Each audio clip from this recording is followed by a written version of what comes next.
Hello everyone, Painok here. I have received some requests to start talking about and explaining some of my replays, even though a lot of people enjoy the short and straightforward Guild Raid replays. I will try to start adding some discussion and explanations of what's going on. So there will be a first attempt now on Magnus, and if people like it, maybe I will make more. So this season is the Magnus boss fight at the highest rarity, so he's at Legendary 5. Let's first start off by some introductions. If you want to skip all of the explanations of abilities and team composition and stuff like that, and just go into the details of the runs itself, you can just skip ahead. So in general, what do we think of the Magnus fight? Well, it's a difficult one. He has powerful abilities, especially at L5, they do a lot of damage. He is very mobile and is therefore hard or impossible to pin down, and his abilities has a lot of tricks. Let's take a look at the abilities a little bit closer. Here we got Magnus. His first ability, active ability, is the Blade of Magnus. This is basically a psychic area of attack that hits one target and everything within 2 hexes of it, and you take more damage if it's already on fire, the hex. Ideally, this is the ability we want him to use all the time. It's just some damage, nothing special, nothing fancy to deal with. Then we have the Treason of Tzeench, which is basically what we call the copy or clone ability, where Magnus takes a character, clones it, and then moves that character away. And both having a character cloned and able to attack us and use their abilities on us, and also the fact that our characters are moved out of the way, both can lead to problems. The order of what characters are cloned is actually known, and I will come back to that when we look at the details of the runs themselves. Next, we have Tzeench's Firestorm. This is what we call the Circle of Fire attack, where Magnus sets up a circle of fire around the position that he's in, and it deals fire damage, quite high fire damage, in that ring the next turn, so it glows on the field. And for each turn, its radius decreases by 1 hex and adds 3 more hits. So the second turn after he uses this, the smaller ring will have 6 hits of this damage hitting you, and the next turn where the smallest ring, it will have 9 hits, and you will not survive the last one.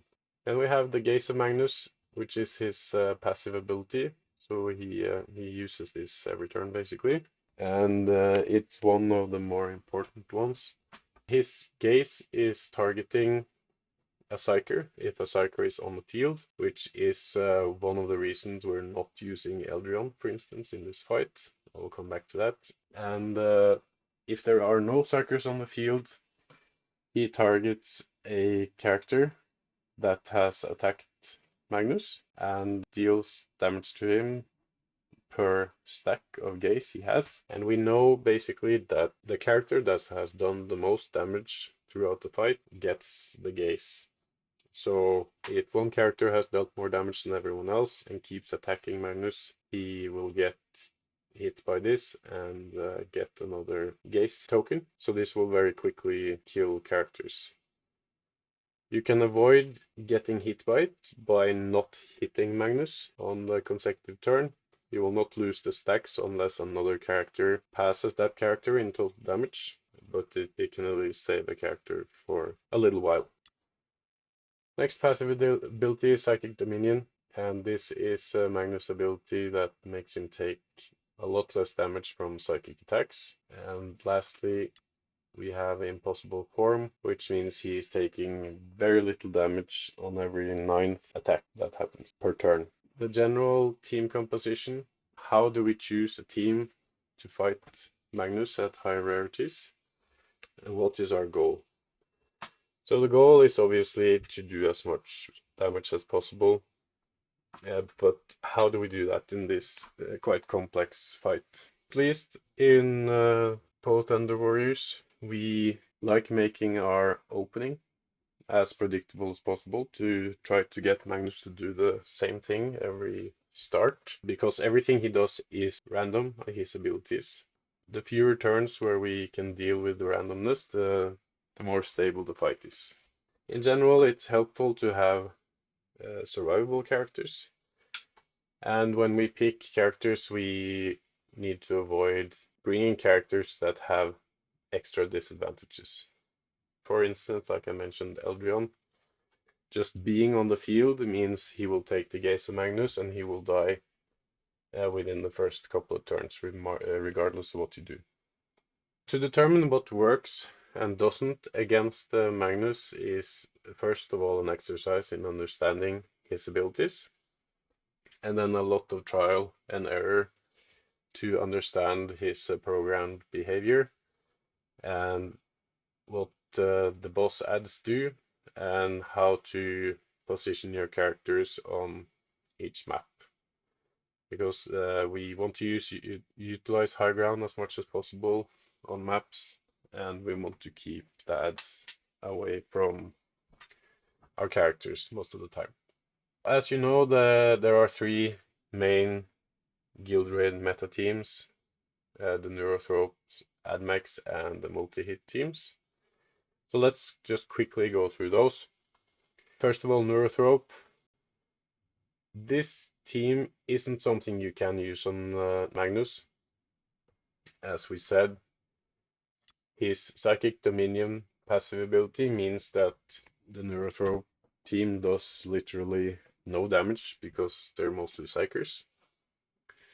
And in addition, like we mentioned, Gaze and Magnus will target Psychers and kill them very quickly. So Neurothrope isn't even an option against Magnus. Then we have the AdMech. And AdMechs can work quite well on Magnus, but not at the L4 and L5 rarities, because the power of his abilities is just too high. Guitarists die, so you lose procs on Exeter Rose passive. And since he is so mobile, your Skitari dying also means that it's very, very difficult to pin him down on the higher rarities. In addition, if Magnus uses his clone ability on Exeter Row and moves him away, you're not getting the procs on his passive for that turn either.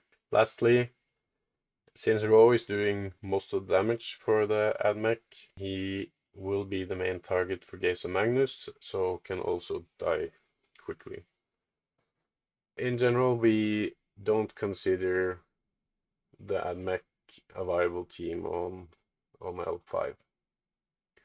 So that basically leaves the multi-hit team, and that is, at least to us, the go-to meta team for higher rarity Magnus fights.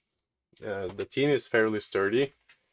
They can do a lot of damage early in the fight before things get too complicated or get out of control.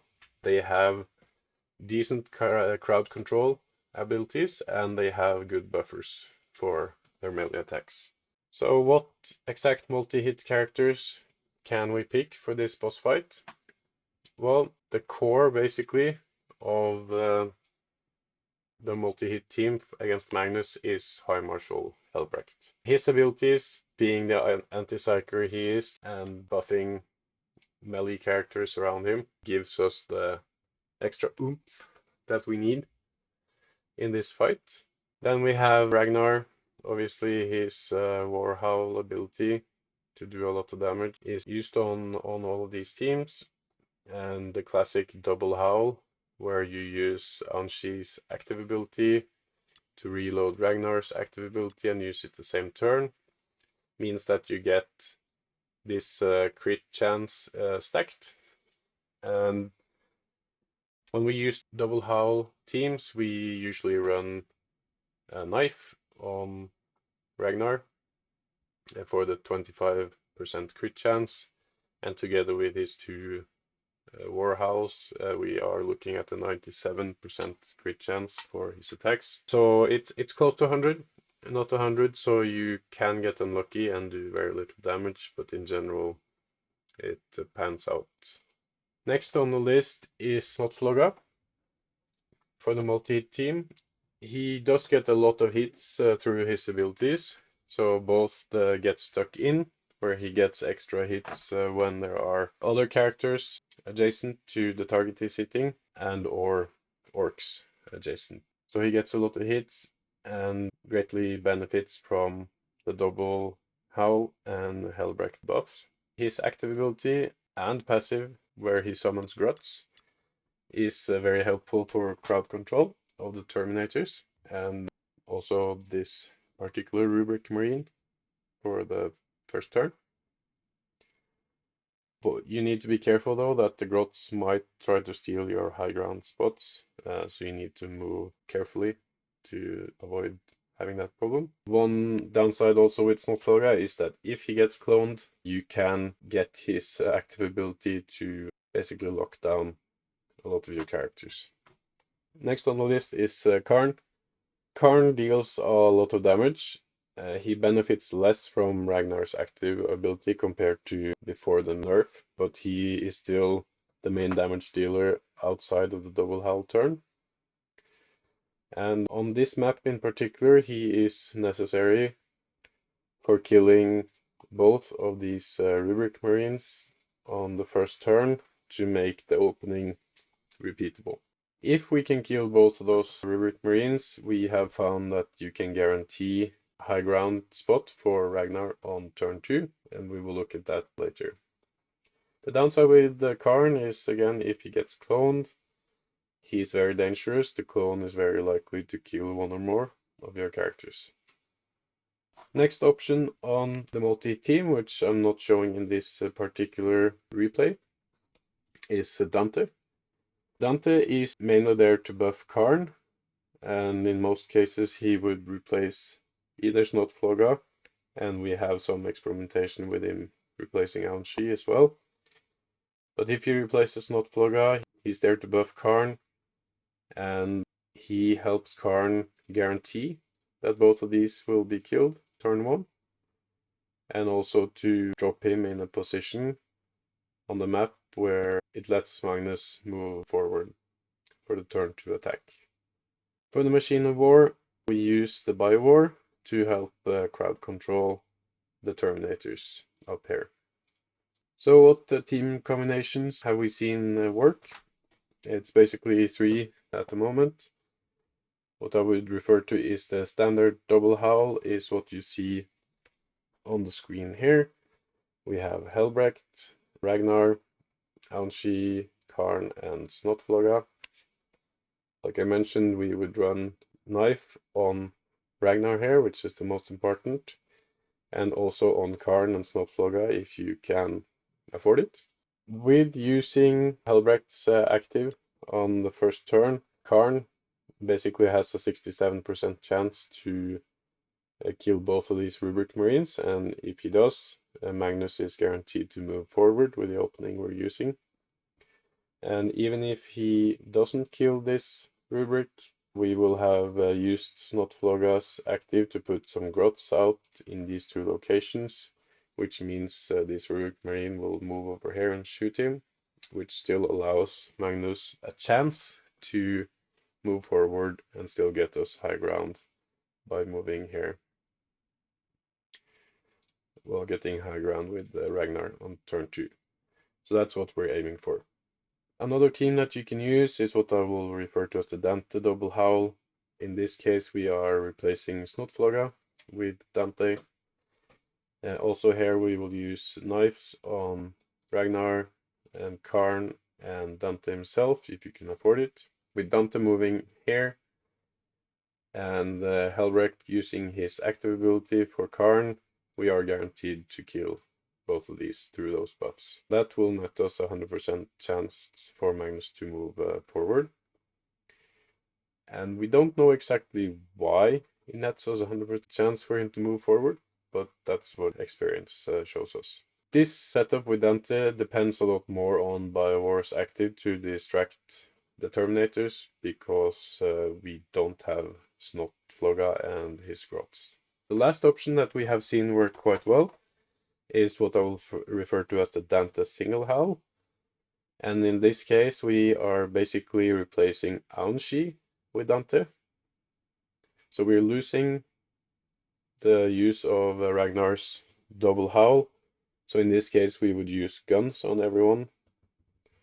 And it's basically a trade-off between loss of damage on turn 2, which is the normal double howl damage run or damage turn, to gain some crowd control possibilities through having Snotflogga and have more damage dealers for the rest of the battle. So we're trying to move the damage over the entire battle instead of upfront.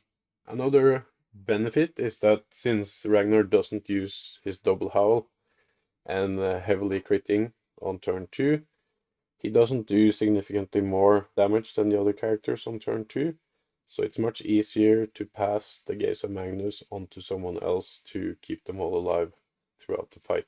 So that's all I wanted to say about the background. Let's move into some of the boss fight details and look at two replays, one using the traditional double howl multi-hit team and the other using the Dante double howl team.